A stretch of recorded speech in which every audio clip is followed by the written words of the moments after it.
നമസ്കാരം. എല്ലാ പ്രേക്ഷകർക്കും ലോകം പോയ വാരത്തിന്റെ ഈ അധ്യായത്തിലേക്ക് സ്വാഗതം. യുഎസും ഇറാനും പോർവിളി ശക്തമാക്കിയതോടെ പശ്ചിമേഷ്യ കടുത്ത യുദ്ധഭീതിയിൽ. താൽക്കാലിക വെടിനിർത്തൽ കരാർ അവസാനിച്ചതായി പ്രസിഡന്റ് ഡൊണാൾഡ് ട്രംപ് പ്രഖ്യാപിച്ചതിന് ശേഷം ഇറാനിൽ അമേരിക്കയുടെ തുടർച്ചയായ ആക്രമണം. തിരിച്ചടിയായി ഇറാൻ ഗൾഫ് രാജ്യങ്ങളിലെ യുഎസ് സൈനിക കേന്ദ്രങ്ങളെയും ആക്രമിച്ചു. ജോർദാനിൽ ഇറാന്റെ അതിശക്തമായ ബാലിസ്റ്റിക് മിസൈൽ ആക്രമണത്തിൽ 2 സൈനികർ കൊല്ലപ്പെട്ടുവെന്ന് അമേരിക്ക സ്ഥിരീകരിച്ചു. ഇറാനെതിരെ വിപുലമായ സൈനിക നീക്കത്തിനൊരുങ്ങി യുഎസ്.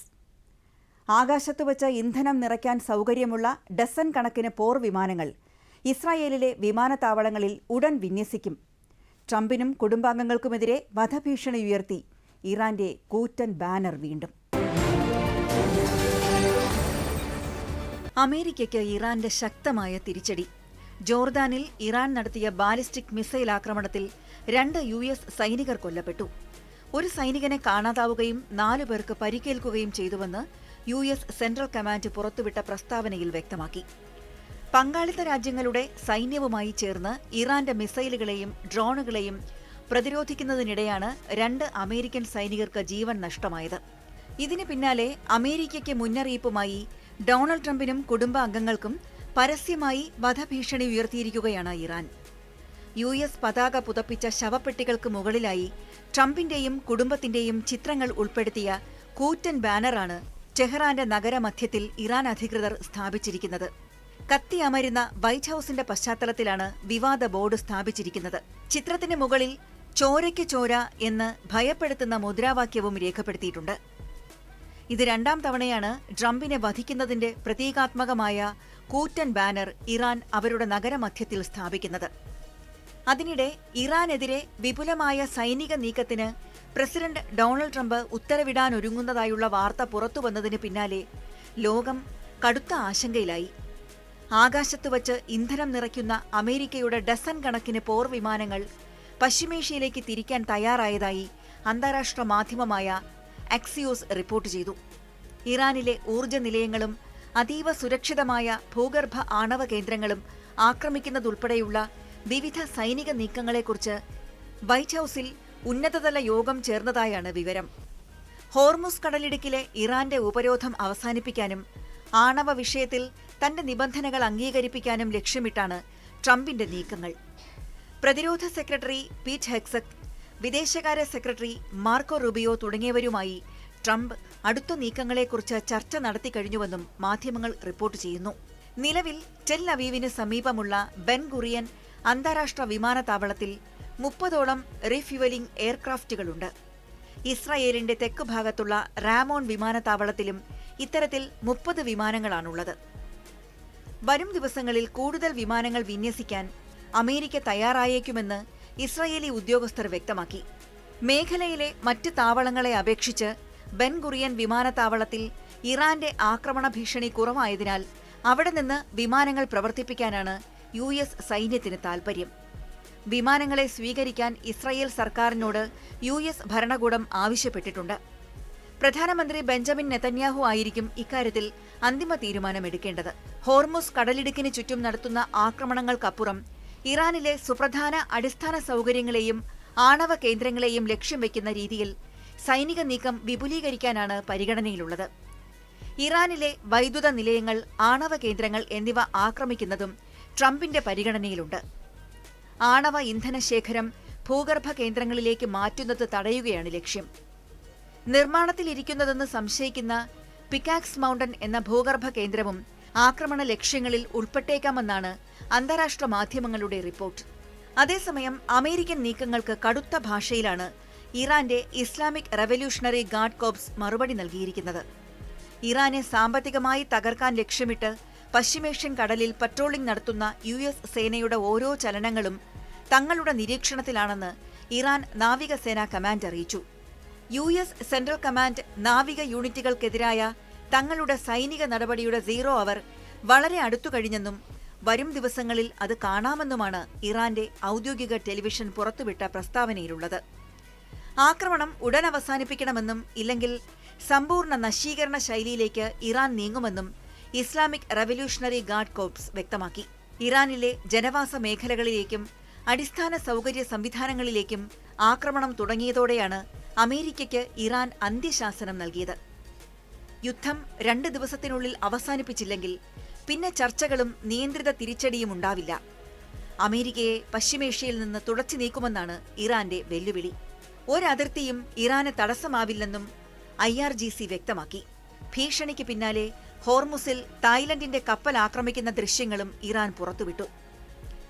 US ഇറാന്റെ ഊർജ്ജ വൈദ്യുതി മേഖലകളെ ആക്രമിച്ചാൽ ചെങ്കടലിലെ എണ്ണക്കപ്പൽ പാതകൾ തടയാൻ യമനിലെ ഹൂതി വിമതർക്ക് ഇറാൻ നിർദ്ദേശം നൽകിയതായി റിപ്പോർട്ടുകളുണ്ട്.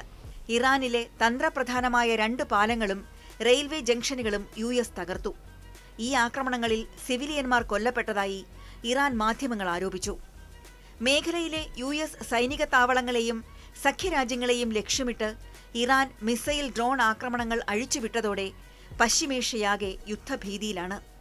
കുവൈറ്റ്, ബഹ്റിൻ, ജോർദാൻ എന്നീ രാജ്യങ്ങളിലെ US സൈനിക കേന്ദ്രങ്ങൾക്ക് നേരെയാണ് ഇറാൻ റവല്യൂഷണറി ഗാർഡ്സ് വൻതോതിൽ പ്രത്യാക്രമണം നടത്തിയത്. ലോകത്തെ പ്രധാനപ്പെട്ട കപ്പൽ പാതയായ ഹോർമുസ് കടലിടുക്കിലും ഭീതി പടരുകയാണ്. അമേരിക്കൻ രഹസ്യാന്വേഷണ ഏജൻസികളുടെ നിർദ്ദേശപ്രകാരം നീങ്ങിയ 2 എണ്ണ ടാങ്കറുകൾ ഹോർമുസ് കടലിടുക്കിൽ മൈനുകളിൽ തട്ടി പൊട്ടിത്തെറിച്ചതായി ഇറാൻ അവകാശപ്പെട്ടു. എന്നാൽ US സൈന്യം ഈ അവകാശവാദം പൂർണ്ണമായും നിഷേധിച്ചു. ഇറാന്റെ സൈനിക ശേഷി പൂർണ്ണമായും ഇല്ലാതാക്കുകയാണ് ലക്ഷ്യമെന്നും ആക്രമണം തുടരുമെന്നും US സെൻട്രൽ കമാൻഡ് അറിയിച്ചു. മുമ്പെങ്ങുമില്ലാത്ത വിധം ആഭ്യന്തര പ്രതിസന്ധിയിലാണ് പാകിസ്ഥാൻ. സ്വാതന്ത്ര്യത്തിനായി പാക് അധീന കശ്മീരിലും ഖൈബർ പക്തൂൺഖ്വയിലും ജനകീയ പ്രക്ഷോഭം ശക്തമാകുന്നതിനിടെ പാകിസ്ഥാനിലെ ഏറ്റവും വലിയ പ്രവിശ്യയായ ബലൂചിസ്ഥാൻ സ്വാതന്ത്ര്യം പ്രഖ്യാപിച്ചത് പാക് ഭരണകൂടത്തെ ഞെട്ടിച്ചിരിക്കുകയാണ്. പുതിയ രാജ്യത്തിന്റെ ദേശീയ ഗാനവും പതാകയും കറൻസിയും പുറത്തിറക്കി. റിപ്പബ്ലിക് ഓഫ് ബലൂചിസ്ഥാൻ എന്ന പേരിൽ സ്വതന്ത്ര രാഷ്ട്രം പ്രഖ്യാപിച്ച ബലൂച്ച് വിമോചന സംഘടന പ്രവിശ്യയുടെ 85% പ്രദേശവും പ്രകൃതിവാതക പാടങ്ങളും ഖനികളും തങ്ങളുടെ നിയന്ത്രണത്തിലാണെന്നും അവകാശപ്പെട്ടു. പുതിയ രാഷ്ട്രപ്രഖ്യാപനത്തെക്കുറിച്ച് മിണ്ടാട്ടമില്ലാതെ പാകിസ്ഥാൻ സർക്കാർ. അമൂല്യ ധാതുക്കളാൽ സമ്പന്നമായ ബലൂചിസ്ഥാൻ വിട്ടുപോയാൽ പാകിസ്ഥാൻ തകരുമെന്ന് രാഷ്ട്രീയ നിരീക്ഷകരുടെ മുന്നറിയിപ്പ്. ബലൂചിസ്ഥാനിലൂടെയുള്ള വിതരണ ശൃംഖല തടസ്സപ്പെട്ടതോടെ പാകിസ്ഥാനിലെ പ്രധാന വ്യവസായശാലകൾ കടുത്ത പ്രതിസന്ധിയിൽ. പാകിസ്ഥാൻ പല രാജ്യങ്ങളായി വേർപിരിയുമെന്ന് വളരെ പഴയൊരു പ്രവചനമുണ്ട്. പാകിസ്ഥാനിലെ രാഷ്ട്രീയ അനിശ്ചിതത്വങ്ങളും പ്രവിശ്യാതലത്തിലുയരുന്ന സ്വതന്ത്ര രാജ്യമെന്ന ആവശ്യങ്ങളും മറ്റുമാണ് ഇത്തരമൊരു പ്രവചനത്തിന് പിന്നിൽ. പ്രവചനത്തെ സാധൂകരിക്കുന്ന സംഭവ വികാസങ്ങളാണ് പാക് മണ്ണിൽ ഇപ്പോൾ നടന്നുകൊണ്ടിരിക്കുന്നത്. അധിനിവേശ കാശ്മീരിന് പിന്നാലെ ബലൂചിസ്ഥാന്റെ പ്രവിശ്യയിലും കലാപം ശക്തമായതോടെ ആഭ്യന്തര രാഷ്ട്രീയ പ്രതിസന്ധിയിൽ അകപ്പെട്ടിരിക്കുകയാണ് പാകിസ്ഥാൻ സർക്കാർ. ഇതിനിടെ പാകിസ്ഥാനിൽ നിന്ന് തങ്ങൾ സ്വതന്ത്രരായി എന്ന് ബലൂചിസ്ഥാൻ സ്വതന്ത്ര പോരാളികളുടെ പ്രഖ്യാപനം അക്ഷരാർത്ഥത്തിൽ പാക് ഭരണകൂടത്തെ ഞെട്ടിച്ചിരിക്കുകയാണ്. സമൂഹമാധ്യമത്തിൽ വ്യാപകമായി പ്രചരിക്കുന്ന റിപ്പബ്ലിക് ഓഫ് ബലൂചിസ്ഥാൻ എന്ന പ്രസ്താവനയിലാണ് ബലൂചിസ്ഥാൻ വിമോചന സംഘടനയുടെ പുതിയ രാജ്യപ്രഖ്യാപനം. ബലൂചിസ്ഥാൻ മേഖലയുടെ 85% ഇപ്പോൾ തങ്ങളുടെ പൂർണ്ണ നിയന്ത്രണത്തിലാണെന്നും അവർ അവകാശപ്പെടുന്നു. രാജ്യപ്രഖ്യാപനത്തോടൊപ്പം സ്വന്തമായി ദേശീയ പതാകയും ദേശീയ ഗാനവും ഒപ്പം കറൻസിയും അവതരിപ്പിച്ചുവെന്നും ബലൂച്ച് സ്വതന്ത്ര പോരാളികൾ അവകാശപ്പെടുന്നുണ്ട്. മാ ചുക്കൈൻ ബലൂച്ചാനി എന്ന് തുടങ്ങുന്നതാണ് ബലൂചിസ്ഥാന്റെ ദേശീയ ഗാനം. ബലൂച്ചി ഫലൂസ് എന്നതാണ് പുതിയ രാജ്യത്തിന്റെ ഔദ്യോഗിക കറൻസി. മേഖലയിലെ പ്രകൃതിദത്തമായ ഖനന സമ്പത്തിന്റെ നിയന്ത്രണം പുതിയ ഭരണകൂടം ഏറ്റെടുത്തതായി പ്രസ്താവനയിൽ പറയുന്നു. സ്വർണം, ചെമ്പ് ഖനികൾക്ക് പുറമെ സജീവമായ 150ലധികം പ്രകൃതിവാതക പാടങ്ങളുടെയും 1200 കൽക്കരി ഖനികളുടെയും അധികാരം ഇനി റിപ്പബ്ലിക് ഓഫ് ബലൂചിസ്ഥാന്റെ കൈകളിലായിരിക്കുമെന്നാണ് പ്രസ്താവനയിൽ പറയുന്നത്. ബലൂചിസ്ഥാൻ നേതാവ് മിർ യാർ ബലൂച്ച് പറയുന്നതനുസരിച്ച് ജനങ്ങൾ പാക് സൈന്യത്തിനെതിരെ ശക്തമായി രംഗത്തിറങ്ങിയിരിക്കുകയാണെന്നാണ്. പാകിസ്ഥാൻ നടത്തിവരുന്ന ആണവ ഭീഷണിയും തീവ്രവാദ നിലപാടുകളും അവസാനിപ്പിക്കാനും പ്രാദേശിക സുസ്ഥിരത ഉറപ്പാക്കാനും ബലൂചിസ്ഥാന്റെ സ്വാതന്ത്ര്യം അനിവാര്യമാണെന്നും പ്രസ്താവനയിൽ പറയുന്നു. ബലൂചിസ്ഥാൻ സേന മേഖലയുടെ നിയന്ത്രണം ഏറ്റെടുത്തുവെന്നും പാക് സൈന്യത്തിന് കരഭൂമിയിൽ നിയന്ത്രണം നഷ്ടപ്പെട്ടതായും മിർ യാർ ബലൂച്ച് അവകാശപ്പെട്ടു. ബലൂചിസ്ഥാനിലെ വിഘടനവാദികളെ നേരിടാൻ പാക് സൈന്യം ഇപ്പോൾ വ്യോമാക്രമണങ്ങളെയാണ് പ്രധാനമായും ആശ്രയിക്കുന്നത്. ബലൂചിസ്ഥാൻ രാജ്യത്തിന്റെ പ്രഖ്യാപനത്തോടെ പാക് സൈന്യത്തിലെയും പോലീസിലെയും നിരവധി ബലൂച്ചുകൾ രാജിവെച്ചുവെന്നും റിപ്പോർട്ടുകളുണ്ട്. പാക് സൈന്യം, പോലീസ്, അതിർത്തി സേന എന്നിവയിൽ സേവനം അനുഷ്ഠിച്ചിരുന്ന നിരവധി ബലൂച്ചികളും പഷ്തൂണുകളും രാജിവെച്ച് ബലൂചിസ്ഥാൻ പക്ഷത്ത് ചേർന്നതായും വിദേശ മാധ്യമങ്ങൾ റിപ്പോർട്ട് ചെയ്യുന്നു. ഏകദേശം 5 ലക്ഷത്തോളം പേർ ഉൾപ്പെടുന്ന സൈനിക ഭരണവിഭാഗം 2026 അവസാനത്തോടെ പാക് അധിനിവേശ ശക്തികളെ പ്രദേശത്തുനിന്ന് പൂർണ്ണമായും തുരത്താൻ സജ്ജമാണെന്നും പ്രസ്താവനയിൽ അവകാശപ്പെടുന്നുണ്ട്. പുതിയ രാജ്യം നിലവിൽ വന്നെങ്കിലും ആധുനിക യുദ്ധവിമാനങ്ങളോ ടാങ്കുകളോ തങ്ങളുടെ കൈവശമില്ലെന്നും സ്വന്തം മണ്ണ് സംരക്ഷിക്കാൻ തങ്ങൾ പ്രാപ്തരാണെന്ന് അവർ വ്യക്തമാക്കുന്നു. വൈറലായ പ്രസ്താവനയിൽ അന്താരാഷ്ട്ര സമൂഹം ബലൂചിസ്ഥാനെ സ്വതന്ത്ര രാഷ്ട്രമായി അംഗീകരിക്കണമെന്നും ഐക്യരാഷ്ട്രസഭ ഉൾപ്പെടെയുള്ള ആഗോള സംഘടനകൾ പിന്തുണ നൽകണമെന്നും ആവശ്യപ്പെടുന്നുണ്ട്. എന്നാൽ നിലവിൽ ഒരു രാജ്യവും ബലൂചിസ്ഥാനെ സ്വതന്ത്ര രാഷ്ട്രമായി അംഗീകരിച്ചിട്ടില്ല. അതിനാൽ സമൂഹമാധ്യമങ്ങളിൽ പ്രചരിക്കുന്ന വിവരങ്ങളെ ഔദ്യോഗിക പ്രഖ്യാപനമായി കണക്കാക്കാൻ കഴിയില്ലെന്നും മണി കൺട്രോൾ റിപ്പോർട്ട് ചെയ്യുന്നു. 4 പ്രവിശ്യകളാണ് പാകിസ്ഥാൻ. അതിൽ ഭൂവിസ്തൃതിയിൽ ഏറ്റവും വലുതാണ് തെക്കു പടിഞ്ഞാറുള്ള ബലൂചിസ്ഥാൻ. പാകിസ്ഥാന്റെ മൊത്തം ഭൂമിയുടെ 44% വരും ബലൂച്ച് മേഖല. ജനസംഖ്യ വെറും 5% മാത്രം. അർദ്ധ മരുഭൂമിയായതുകൊണ്ട് മനുഷ്യവാസം കുറവ്. എന്നാൽ ധാതുസമ്പത്തിൽ സമ്പന്നമാണ് ഈ മണ്ണ്. ഭൂമിക്കടിയിൽ കിടക്കുന്നത് സ്വർണത്തേക്കാൾ അമൂല്യ ധാതുക്കൾ. കൽക്കരി, പ്രകൃതിവാതകം, സ്വർണം, ചെമ്പ് തുടങ്ങി ആധുനിക സാങ്കേതിക വിദ്യക്ക് ഒഴിച്ചുകൂടാനാവാത്ത അപൂർവ ധാതുക്കൾ വരെ. പതിറ്റാണ്ടുകൾക്ക് മുമ്പ് സാംസ്കാരികമായും രാഷ്ട്രീയമായും മുന്നിലായിരുന്നു ബലൂചിസ്ഥാനികൾ. ഇന്ന് ദയനീയമാണ് അവരുടെ ജീവിതം. 2ാം കിട പൗരന്മാരായാണ് പാക് ഭരണകൂടം ബലൂച്ചിലെ ജനതയെ കാണുന്നത്. അവഗണനയേറ്റ പ്രവിശ്യ എന്ന് വിളിക്കുന്നത് ആത്മാഭിമാനികളായ ബലൂച്ച് ജനതയുടെ മനസ്സിലേൽക്കുന്ന മുറിവുകളാണ്. പാക് രാഷ്ട്രീയത്തെയും ഭരണത്തെയും അധികാരം കൊണ്ട് നിയന്ത്രിക്കുന്ന പാക് പഞ്ചാബികളുടെ അവഗണനയുടെ ചാപ്പ പതിഞ്ഞ മനസ്സാണ് ഓരോ ബലൂച്ച് ജനതയ്ക്കുള്ളിലും. അധികാര വഴിയിൽ ഇന്നും ഒരു വിളിപ്പാടകലെയാണ് ബലൂചിസ്ഥാനികൾ. സാമ്പത്തിക സഹായം പോലും പ്രവിശ്യക്ക് അനുവദിച്ചു കിട്ടുന്നില്ല. ഗ്രാൻഡുകൾ ഔദാര്യ മനോഭാവത്തോടെയാണ് ബലൂചിസ്ഥാനികൾക്ക് വെച്ചു നീട്ടുന്നത്. അവഗണന അസഹ്യമായപ്പോഴാണ് മുമ്പെങ്ങുമില്ലാത്ത വിധം ബലൂചിസ്ഥാനികൾക്കിടയിൽ സ്വാതന്ത്ര്യമോഹം ശക്തമായത്. ചൈനയ്ക്ക് പിന്നാലെ അമേരിക്കയും കണ്ണുവെക്കുന്ന പ്രധാന പ്രദേശമാണ് ബലൂചിസ്ഥാൻ. ബലൂചിസ്ഥാനിൽ വലിയ തോതിലുള്ള അമേരിക്കൻ നിക്ഷേപവും അറേബ്യൻ കടലിലെ തുറമുഖ വികസനവും ലക്ഷ്യമിട്ട് US പ്രസിഡന്റ് ഡൊണാൾഡ് ട്രംപ് പദ്ധതികൾ പ്രഖ്യാപിച്ചിരുന്നു. ചൈന പാകിസ്ഥാൻ സാമ്പത്തിക ഇടനാഴി പദ്ധതിയിലെ പ്രധാന കേന്ദ്രമായ ഗ്വാദർ തുറമുഖവും ബലൂചിസ്ഥാനിലാണ്. ഈ സാമ്പത്തിക ഭൗമരാഷ്ട്രീയ പ്രാധാന്യം കാരണം പ്രദേശത്തെ രാഷ്ട്രീയ സംഭവ വികാസങ്ങൾ ദക്ഷിണേഷ്യൻ മേഖലയിൽ വലിയ പ്രത്യാഘാതങ്ങൾ സൃഷ്ടിക്കാൻ സാധ്യതയുണ്ടെന്നാണ് വിദഗ്ധരുടെ വിലയിരുത്തൽ.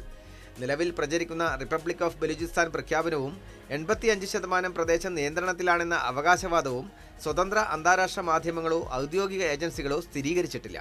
പാകിസ്ഥാൻ സർക്കാരും ഇതു സംബന്ധിച്ച് ഔദ്യോഗിക പ്രസ്താവന പുറത്തിറക്കിയിട്ടില്ല.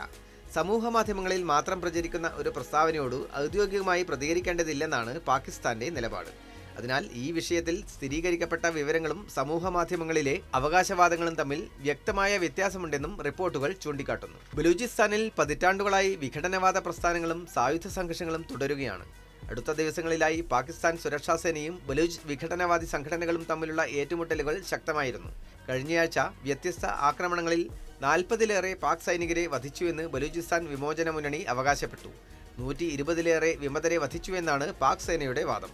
വർഷങ്ങളായി പാക് സർക്കാരിനെതിരെയും സൈനിക മേധാവി അസീം മുനീർ, പ്രധാനമന്ത്രി ഷഹബാസ് ഷെരീഫ് എന്നിവർക്കെതിരെയും കടുത്ത പ്രതിഷേധം നിലനിൽക്കുന്ന പ്രദേശമാണ് ബലൂചിസ്ഥാൻ. ഇപ്പോൾ പുറത്തുവന്ന സ്വാതന്ത്ര്യ പ്രഖ്യാപനം സ്ഥിരീകരിക്കപ്പെടുകയാണെങ്കിൽ അത് നിലവിൽ കടുത്ത രാഷ്ട്രീയ സാമ്പത്തിക പ്രതിസന്ധി നേരിടുന്ന ഇസ്ലാമാബാദിന് വലിയ തിരിച്ചടിയാകും. അതിനിടെ ബലൂചിസ്ഥാൻ സ്വാതന്ത്ര്യ പ്രഖ്യാപനം നടത്തിയതിന് പിന്നാലെ പാകിസ്ഥാന്റെ സാമ്പത്തിക മേഖല കടുത്ത തകർച്ച നേരിടുന്നുവെന്നാണ് റിപ്പോർട്ടുകൾ വ്യക്തമാക്കുന്നത്.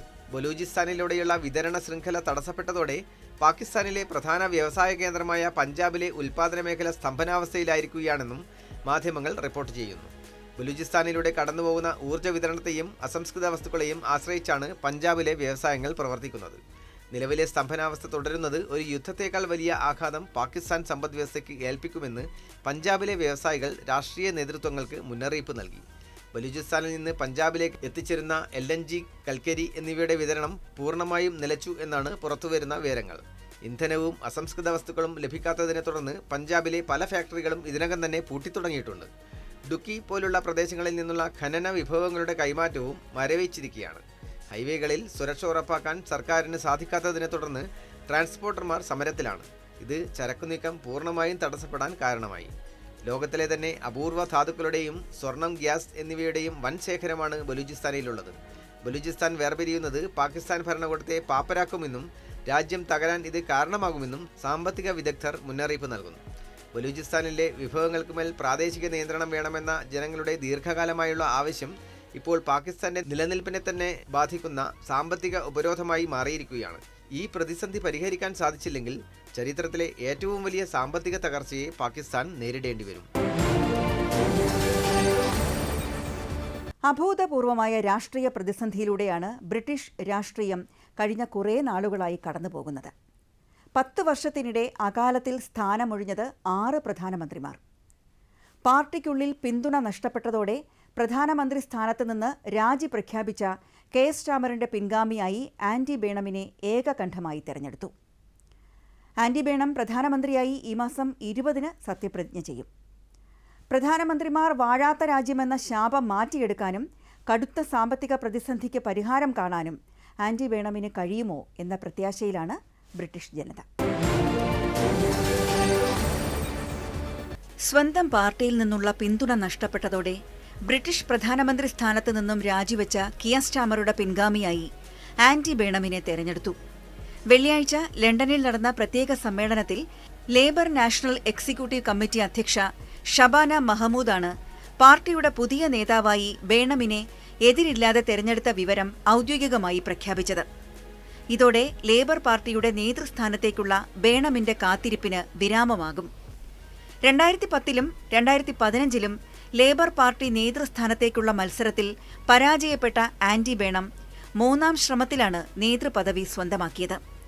പാർട്ടിയിലെ 403 എംപിമാരിൽ 379 പേരുടെ പിന്തുണ അദ്ദേഹത്തിന് ലഭിച്ചു.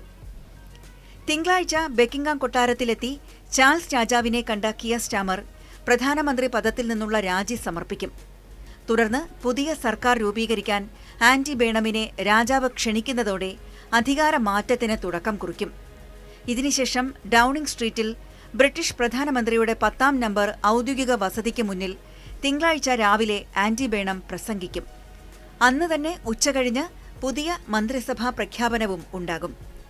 ലേബർ പാർട്ടി നേതാവായി സ്ഥാനമേൽക്കുന്ന ആദ്യ പ്രസംഗത്തിൽ രാഷ്ട്രീയം ദീർഘകാലമായി അവഗണിച്ച പ്രധാന വിഷയങ്ങൾ പരിഹരിക്കാൻ ധൈര്യമുള്ള സർക്കാരിനാണ് താൻ നേതൃത്വം നൽകുന്നതെന്ന് ആൻഡി ബേണം പ്രഖ്യാപിക്കുമെന്നാണ് ബ്രിട്ടീഷ് മാധ്യമങ്ങൾ റിപ്പോർട്ട് ചെയ്യുന്നത്.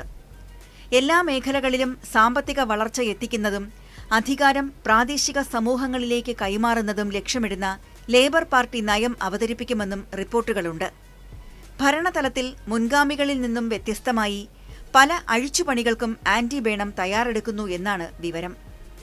ഡൌണിംഗ് സ്ട്രീറ്റിലെ പ്രധാനമന്ത്രിയുടെ ഓഫീസ് ഉണ്ടായിരിക്കെ തന്നെ മാഞ്ചസ്റ്ററിലും പ്രധാനമന്ത്രിയുടെ പ്രവർത്തനങ്ങളുടെ ഒരു ഭാഗം സ്ഥാപിക്കാനാണ് ഒരുങ്ങുന്നത്. ഈ ഓഫീസ് നമ്പർ 10 നോർത്ത് എന്നറിയപ്പെടും. ലണ്ടൻ കേന്ദ്രീകരിച്ചുള്ള ഭരണരീതിക്ക് പകരം അധികാര വികേന്ദ്രീകരണത്തിന് മുൻഗണന നൽകുമെന്ന സന്ദേശമായാണ് ഈ മാറ്റത്തെ രാഷ്ട്രീയ നിരീക്ഷകർ വിലയിരുത്തുന്നത്. മന്ത്രിസഭയിലെ വിവിധ സ്ഥാനങ്ങളിലേക്ക് ആരൊക്കെ വേണമെന്നതിനെക്കുറിച്ചുള്ള ചർച്ചകൾ ഇതിനകം വെസ്റ്റ്മിൻസ്റ്ററിൽ ആരംഭിച്ചു. ഏറ്റവും ശ്രദ്ധേയമായ ധനമന്ത്രി സ്ഥാനത്തേക്ക് നിലവിലെ ആഭ്യന്തര സെക്രട്ടറി ഷബാന മഹമൂദ് എത്തുമെന്നാണ് സൂചന. ബേണത്തിന്റെ അടുത്ത അനുയായിയായ ലൂയിസ് ഹെയ്ഗിന് പ്രധാന ക്യാബിനറ്റ് ചുമതല ലഭിക്കുമെന്നും റിപ്പോർട്ടുകളുണ്ട്. പുതിയ പ്രധാനമന്ത്രിയുടെ ചീഫ് ഓഫ് സ്റ്റാഫായി മുൻ മന്ത്രി ജെയിംസ് പെർണനാണ് സാധ്യത കൂടുതൽ. ആൻഡി ബേണം വിജയിച്ചു വരാൻ മേക്കർഫീൽഡ് മണ്ഡലം ഒഴിഞ്ഞുകൊടുത്ത മുൻ എംപി ജോഷ് സൈമൺസും മന്ത്രിസഭാ രൂപീകരണ ചർച്ചകളിൽ പ്രധാന പങ്ക് വഹിക്കുന്നുണ്ട്. 1970-ൽ ലിവർപൂളിലാണ് ആൻഡി ബേണമിന്റെ ജനനം. 15-ാം വയസ്സിൽ ലേബർ പാർട്ടിയിൽ ചേർന്ന അദ്ദേഹം കേംബ്രിഡ്ജ് സർവകലാശാലയിൽ നിന്ന് ഇംഗ്ലീഷ് സാഹിത്യത്തിൽ ബിരുദം നേടി. ടോണി ബ്ലെയർ, ഗോർഡൺ ബ്രൗൺ എന്നിവരുടെ സർക്കാരുകളിൽ ആഭ്യന്തരം, ട്രഷറി, ആരോഗ്യം തുടങ്ങിയ വകുപ്പുകളിൽ അദ്ദേഹം പ്രധാന പദവികൾ വഹിച്ചു. 2008-ൽ കൾച്ചർ സെക്രട്ടറിയായും 2009-ൽ ഹെൽത്ത് സെക്രട്ടറിയായും സേവനമനുഷ്ഠിച്ചു. 2017-ൽ പാർലമെന്റ് വിട്ട അദ്ദേഹം ഗ്രേറ്റർ മാഞ്ചസ്റ്ററിന്റെ തെരഞ്ഞെടുക്കപ്പെട്ട ആദ്യ മേയറായി ചുമതലയേറ്റു. 9 വർഷം മേയറായി സേവനമനുഷ്ഠിച്ച കാലയളവിൽ ഗതാഗതം, പാർപ്പിടം, തൊഴിൽ തുടങ്ങിയ മേഖലകളിൽ ശ്രദ്ധ കേന്ദ്രീകരിച്ചു. കോവിഡ്-19 കാലത്ത് വടക്കൻ ഇംഗ്ലണ്ടിന് വേണ്ടിയുള്ള അദ്ദേഹത്തിന്റെ ശക്തമായ നിലപാടുകൾ കാരണം കിങ് ഓഫ് ദ നോർത്ത് എന്ന വിളിപ്പേരും അദ്ദേഹത്തിന് ലഭിച്ചു. അതേസമയം ഉറച്ച നിലപാടില്ലാത്ത നേതാവാണ് ആൻഡി ബേണമെന്നാണ് എതിരാളികളുടെ വിമർശനം. അതുപോലെ തന്നെ വിദേശ രാഷ്ട്രീയത്തെക്കുറിച്ചും അറിവ് കുറവാണെന്ന പേരുദോഷവുമുണ്ട്. ബ്രിട്ടീഷ് പാർലമെന്റിലെ അധികാര കേന്ദ്രങ്ങളിൽ പുകഞ്ഞുകൊണ്ടിരുന്ന കടുത്ത രാഷ്ട്രീയ അനിശ്ചിതത്വത്തിന്റെ അനന്തരഫലമാണ് ഇപ്പോഴത്തെ നേതൃമാറ്റം. കഴിഞ്ഞ 10 വർഷത്തിനുള്ളിൽ 7ാമത്തെ പ്രധാനമന്ത്രിയാണ് അധികാരമേൽക്കാൻ പോകുന്നത്. ഇത്തരമൊരു അനിശ്ചിതത്വം മറ്റൊരു രാജ്യവും നേരിടേണ്ടി വന്നിട്ടുണ്ടാവില്ല. ഭരണപരമായ വീഴ്ചകൾ, സാമ്പത്തിക പ്രതിസന്ധി, ജനങ്ങളുടെ വിശ്വാസം നഷ്ടപ്പെടൽ എന്നിവയാണ് ഓരോ പ്രധാനമന്ത്രിയുടെയും പതനത്തിന് വഴിയൊരുക്കിയത്. David Cameron, Theresa May, Boris Johnson, Liz Truss, Rishi Sunak എന്നിവരാണ് ഇതിനിടെ സ്ഥാനമൊഴിഞ്ഞ മറ്റു പ്രധാനമന്ത്രിമാർ. ലണ്ടനിലെ 10 ഡൌണിംഗ് സ്ട്രീറ്റിൽ നിന്ന് തുടർച്ചയായി വരുന്ന രാജിപ്രഖ്യാപനങ്ങൾ ബ്രിട്ടന്റെ ആഗോള പ്രതിച്ഛായയെയും സാമ്പത്തിക സുസ്ഥിരതയെയും വലിയ തോതിൽ ബാധിച്ചിട്ടുണ്ട്. 2016 ബ്രെക്സിറ്റ് ഹിതപരിശോധനയ്ക്ക് ശേഷം UK രാഷ്ട്രീയം വലിയ തകർച്ചയിലാണ്. യൂറോപ്യൻ യൂണിയനിൽ നിന്ന് പുറത്തുവന്ന ബ്രെക്സിറ്റ് തീരുമാനത്തിലൂടെ സാമ്പത്തികമായും നയപരമായും രാജ്യത്തെ വലിയ പ്രതിസന്ധിയിലാക്കി. ഡേവിഡ് കാമറൂൺ മുതൽ തെരേസ മേയും ബോറിസ് ജോൺസണും വരെ ഇതിന്റെ പേരിൽ അധികാരത്തിൽ നിന്ന് പുറത്തു പോകേണ്ടി വന്നു. കോവിഡ് മഹാമാരിക്ക് ശേഷമുള്ള സാമ്പത്തിക ആഘാതങ്ങളെ നേരിടുന്നതിൽ സർക്കാരുകൾക്കുണ്ടായ പിഴവുകൾ പല പ്രധാനമന്ത്രിമാരുടെയും ഭരണത്തിന്റെ അന്ത്യം കുറിച്ചു. 2013 അന്നത്തെ പ്രധാനമന്ത്രിയായിരുന്ന ഡേവിഡ് കാമറൂണാണ് ബ്രെക്സിറ്റ് ഹിതപരിശോധന നടത്തുമെന്ന് പ്രഖ്യാപിച്ചത്. കൺസർവേറ്റീവ് പാർട്ടിയിലെ ആഭ്യന്തര കലഹം അവസാനിപ്പിക്കാനും യൂറോപ്യൻ യൂണിയൻ വിരുദ്ധ വികാരം തണുപ്പിക്കാനുമാണ് അദ്ദേഹം ഇത്തരമൊരു ഹിതപരിശോധന പ്രഖ്യാപിച്ചത്. ഹിതപരിശോധനയിൽ യൂറോപ്യൻ യൂണിയനിൽ തുടരുക എന്ന പക്ഷത്തായിരുന്നു ഡേവിഡ് കാമറൂൺ നിലയുറപ്പിച്ചിരുന്നത്. എന്നാൽ ഫലം വന്നപ്പോൾ പുറത്തു പോവുക എന്ന പക്ഷം വിജയിച്ചു. ഇതിന് പിന്നാലെയാണ് അദ്ദേഹം രാജി പ്രഖ്യാപിച്ചത്. അതിനുശേഷം ബ്രിട്ടീഷ് രാഷ്ട്രീയം കുഴഞ്ഞുമറിയലുകളുടെ കാലമായാണ് വിശേഷിപ്പിക്കുന്നത്. ഭരണ നേതൃത്വങ്ങൾ മാറി മാറി വന്നെങ്കിലും ബ്രെക്സിറ്റിന്റെ പ്രത്യാഘാതങ്ങളും സാമ്പത്തിക പ്രതിസന്ധികളും രാഷ്ട്രീയ സ്ഥിരതയെ നിരന്തരം തകർത്തു. ഒരു ദശാബ്ദത്തിനിടെ 5 പ്രധാനമന്ത്രിമാരുടെ അകാലത്തിലുള്ള പടിയിറക്കവും തുടർന്ന് കെയർ സ്റ്റാമറിന്റെ രാജിയും എല്ലാം കൂടി ചേർന്നപ്പോൾ ബ്രിട്ടൻ ലോകത്തിനു മുന്നിൽ ഒരു രാഷ്ട്രീയ പരീക്ഷണശാലയായി മാറി. സ്ഥിരതയാർന്ന ഒരു നേതൃത്വത്തിനായി കാത്തിരിക്കുന്ന ബ്രിട്ടീഷ് ജനതയുടെ ആഗ്രഹങ്ങൾ നിറവേറ്റാൻ ആന്റി ബേണമിനും കൂട്ടർക്കും കഴിയുമോ എന്ന് വരും നാളുകളിൽ കണ്ടറിയാം. യുദ്ധങ്ങളും സംഘർഷവും കൂടുതൽ ഇടങ്ങളിലേക്ക് വ്യാപിക്കുന്ന കാലഘട്ടത്തിലൂടെയാണ് രാജ്യാന്തര സമൂഹം കടന്നുപോകുന്നത്. ഈ സാഹചര്യത്തിൽ തങ്ങളുടെ പൗരന്മാരുടെ ജീവൻ എങ്ങനെ സംരക്ഷിക്കാമെന്ന ചിന്തയിലാണ് ലോകരാജ്യങ്ങൾ. ഇക്കാര്യത്തിൽ മറ്റു രാജ്യങ്ങൾക്ക് മാതൃകയാണ് ഫിൻലാൻഡ്. ഒരു ആക്രമണം നേരിടേണ്ടി വന്നാൽ രാജ്യത്തെ മൊത്തം ജനസംഖ്യയിൽ 87% ജനങ്ങളെ സംരക്ഷിക്കാൻ കഴിയുന്ന സിവിൽ ഡിഫൻസ് ഷെൽട്ടറുകൾ നിർമ്മിച്ചാണ് ഫിൻലൻഡ് വ്യത്യസ്തമാകുന്നത്. ഫിൻലൻഡിലെ ഈ ഭൂഗർഭ സംരക്ഷണ കേന്ദ്രത്തിന്റെ നിർമ്മാണ രീതിയും പ്രവർത്തനങ്ങളും കണ്ടു പഠിക്കാൻ വിവിധ രാജ്യങ്ങളിൽ നിന്ന് നിരവധി പ്രതിനിധികളാണ് ഇവിടം സന്ദർശിക്കുന്നത്. ഫിൻലൻഡിന് വലിയ വിദേശ വരുമാനം ഉണ്ടാക്കിക്കൊടുക്കുന്ന സിവിൽ ഡിഫൻസ് ഷെൽട്ടറുകളുടെ പ്രാധാന്യത്തെക്കുറിച്ച് വിശദമാക്കുകയാണ് അടുത്ത വാർത്തയിൽ. ഫിൻലൻഡ് തലസ്ഥാനമായ ഹെൽസിംകിയിലെ തെരുവുകളിൽ അവിടെവിടെയായി ഓറഞ്ച് നിറത്തിന്റെ പശ്ചാത്തലത്തിൽ ഒരു നീല ത്രികോണം വലിപ്പത്തിൽ കാണാൻ കഴിയും. സന്ദർശകർക്ക് ഈ അടയാളം എന്താണെന്ന് മനസ്സിലായില്ലെങ്കിലും ഫിൻലൻഡുകാർക്കറിയാം അതവരുടെ രക്ഷാകേന്ദ്രത്തിലേക്കുള്ള കവാടമാണെന്ന്. അപ്രതീക്ഷിതമായി മിസൈൽ ആക്രമണമോ മറ്റോ ഉണ്ടായാൽ ഈ കവാടത്തിലൂടെ ആളുകൾക്ക് ഭൂമിക്കടിയിലെ ഷെൽട്ടറിലേക്ക് കയറി രക്ഷപ്പെടാം. ഭൂമിക്കടിയിലെ ഷെൽട്ടറാകട്ടെ ആധുനിക സൗകര്യങ്ങളോടുകൂടിയ മറ്റൊരു നഗരമാണ്. 2ാം ലോക മഹായുദ്ധത്തിന് ശേഷം ലോകമാകെ സംഘർഷങ്ങളും ആക്രമണങ്ങളും 10 മടങ്ങ് വർദ്ധിച്ചിരിക്കെ ഫിൻലൻഡിലെ ഭൂമിക്കടിയിലെ ഷെൽട്ടറുകളും ചർച്ചയാകുന്നു. മണ്ണിനടിയിൽ പണിത ഈ സുരക്ഷാമാർഗത്തിൻ്റെ സാങ്കേതിക വിദ്യ പഠിച്ചെടുക്കാൻ നിരവധി രാജ്യങ്ങളിൽ നിന്നുള്ള പ്രതിനിധികൾ സന്ദർശിക്കുന്നു. അതിലേറ്റവും കൂടുതൽ ഗൾഫ് രാജ്യങ്ങളിൽ നിന്നുള്ളവരാണ്. Ukraine president Volodymyr Zelensky, Poland പ്രധാനമന്ത്രി ഡൊണാൾഡ് ടസ്ക് ഉൾപ്പെടെ 800-ലേറെ പ്രതിനിധികളാണ് കഴിഞ്ഞ ഒരു വർഷത്തിനുള്ളിൽ ഹെൽസിംകിയിലെത്തി ബോംബ് ഷെൽട്ടറുകളുടെ നിർമ്മാണ രീതി മനസ്സിലാക്കിയത്. ഇതേ തരത്തിലുള്ള ഷെൽട്ടറുകൾക്കായി പല രാജ്യങ്ങളും ഫിൻലൻഡുമായി കരാറിൽ ഒപ്പിടുകയും ചെയ്തു. ഷെൽട്ടറുകൾ ഉണ്ടാക്കുന്ന സാങ്കേതിക വിദ്യയും സാധനങ്ങൾ കയറ്റുമതി ചെയ്തും ഫിൻലൻഡ് നല്ല വരുമാനവും നേടുന്നുണ്ട്. ഫിൻലൻഡിൽ ഏറ്റവും കൂടുതൽ സിവിൽ ഡിഫൻസ് ഷെൽട്ടറുകൾ ഉള്ളത് തലസ്ഥാനമായ ഹെൽസിംകിയിൽ തന്നെ. 5500-ലേറെ വരുമത്. 10 ലക്ഷം ജനങ്ങൾക്ക് സംരക്ഷണമൊരുക്കാൻ ഇതിനാകും. 7 ലക്ഷത്തിൽ താഴെയാണ് തലസ്ഥാനത്തെ ജനസംഖ്യ. അടിയന്തര ഘട്ടത്തിൽ സന്ദർശകർ ഉൾപ്പെടെ 3 ലക്ഷത്തോളം ജനങ്ങളെ രക്ഷപ്പെടുത്താൻ കഴിയുന്ന തരത്തിലാണ് സിവിൽ ഡിഫൻസ് ഷെൽട്ടറുകളുടെ എണ്ണം. ഇത്തരത്തിൽ രാജ്യത്താകമാനം 50,000-ലേറെ സിവിൽ ഡിഫൻസ് ഷെൽട്ടറുകൾ ഉണ്ട്. 5.5 ദശലക്ഷം ജനങ്ങളുള്ള ഫിൻലൻഡിൽ അടിയന്തര സാഹചര്യമോ യുദ്ധമോ ഉണ്ടായാൽ മൊത്തം ജനസംഖ്യയിൽ 4.8 ദശലക്ഷം ആളുകളെ രക്ഷപ്പെടുത്താൻ കഴിയും. അതായത് മൊത്തം ജനസംഖ്യയിൽ 85 മുതൽ 87% വരെ ആളുകളെ രക്ഷിച്ചെടുക്കാൻ ഫിൻലൻഡിന് കഴിയുമെന്നർത്ഥം. ഇത്രയും ജനങ്ങളെ ഭൂഗർഭ കേന്ദ്രത്തിൽ സംരക്ഷിക്കാൻ സാധിക്കുന്ന ഒരേയൊരു യൂറോപ്യൻ രാജ്യമാണ് ഫിൻലൻഡ്. സമാധാനത്തിൻ്റെയും സന്തോഷത്തിൻ്റെയും ലോകസൂചികയിൽ 1-ാം സ്ഥാനത്തുള്ള നോർഡിക് രാജ്യങ്ങളിലൊന്നായ ഫിൻലൻഡിലാണ് ഈ മുൻകരുതൽ എന്നതും ശ്രദ്ധേയം. യുദ്ധം, മിസൈൽ ആക്രമണം, രാസായുധ ആക്രമണം എന്നിവയുണ്ടായാൽ ആളുകളെ സംരക്ഷിക്കാൻ കഴിയുന്ന തരത്തിലാണ് ഷെൽട്ടറുകൾ ഫിൻലൻഡ് സർക്കാർ നിർമ്മിച്ചിരിക്കുന്നത്. അയൽരാജ്യമായ റഷ്യയാണ് ഇത്തരമൊരു ഷെൽട്ടർ നിർമ്മിക്കാൻ ഫിന്നിഷ് സർക്കാരിനെ പ്രേരിപ്പിച്ചത്. 1340 കിലോമീറ്ററാണ് റഷ്യയുമായി ഫിൻലൻഡ് അതിർത്തി പങ്കിടുന്നത്. യുക്രൈൻ യുദ്ധത്തിന് ശേഷം റഷ്യയിൽ ആക്രമണ ഭീഷണിയുടെ ആശങ്കയിലാണ് ഫിൻലൻഡ്. രാജ്യസുരക്ഷയ്ക്ക് നേരത്തെ പ്രാധാന്യം കൊടുത്തിരുന്ന ഫിൻലൻഡ് യുക്രൈൻ യുദ്ധത്തിന് ശേഷമാണ് ശാക്തിക ചേരിയിൽ അംഗമാവുന്നതിനെക്കുറിച്ച് ചിന്തിക്കുന്നത്. ഒരു സൈനിക ചേരിയിലും അംഗമാകാതെയും ഒരു പക്ഷത്തും ചേരാതെയും സ്വതന്ത്ര പക്ഷത്ത് നിന്നിരുന്ന ഫിൻലൻഡ് മാറിയ സാഹചര്യത്തിൽ ഇന്ന് നാറ്റോ സഖ്യത്തിൽ അംഗമാണ്. റഷ്യയുമായി ഏറ്റവും ദൈർഘ്യമേറിയ അതിർത്തി പങ്കിടുന്ന നാറ്റോ അംഗരാജ്യവും ഫിൻലൻഡാണ്. ഫിൻലൻഡിന് ഏറ്റവും കൂടുതൽ ആശങ്കയുണ്ടാക്കുന്നത് റഷ്യയാണ്. പ്രത്യേകിച്ച് നാറ്റോ സഖ്യത്തിൽ അംഗമായത് റഷ്യയെ അസ്വസ്ഥമാക്കുന്നു. റഷ്യയുടെ രണ്ടാമത്തെ വലിയ നഗരമായ സെന്റ് പീറ്റേഴ്സ്ബർഗിൽ നിന്ന് 320 കിലോമീറ്റർ അകലെയാണ് ഫിൻലൻഡ്. നാറ്റോ സൈന്യം പടിവാതിൽക്കെ എത്തിയത് റഷ്യക്ക് ഉറക്കം കെടുത്തുന്നുണ്ട്.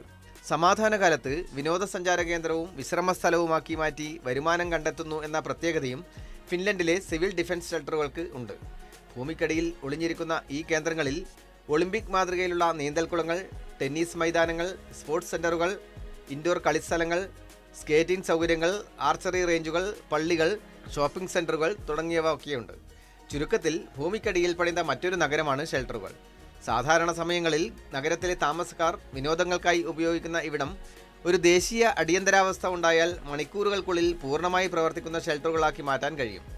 സ്ഫോടനങ്ങൾ, റേഡിയേഷൻ, രാസഭീഷണികൾ എന്നിവയിൽ നിന്ന് ആളുകളെ സംരക്ഷിക്കാൻ കനത്ത വാതിലുകൾ അടയ്ക്കാനും വെന്റിലേഷൻ സംവിധാനങ്ങൾ പ്രവർത്തിപ്പിക്കാനും സാധിക്കും. മണിക്കൂറുകൾക്കുള്ളിൽ 100 കണക്കിന് പോർട്ടബിൾ ടോയ്ലറ്റുകളും കിടക്കകളും നിരത്താനും കഴിയും.